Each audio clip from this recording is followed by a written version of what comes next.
तनी ताकल देवलिया पे का लिखल बा। तनी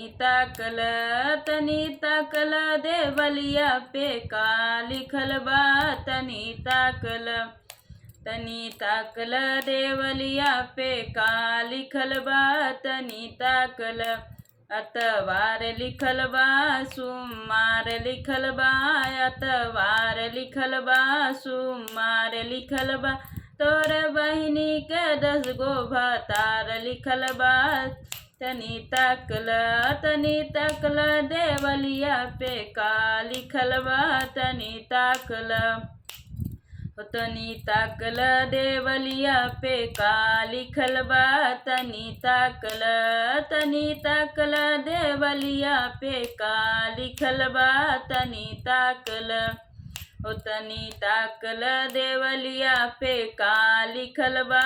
तनी ताकल।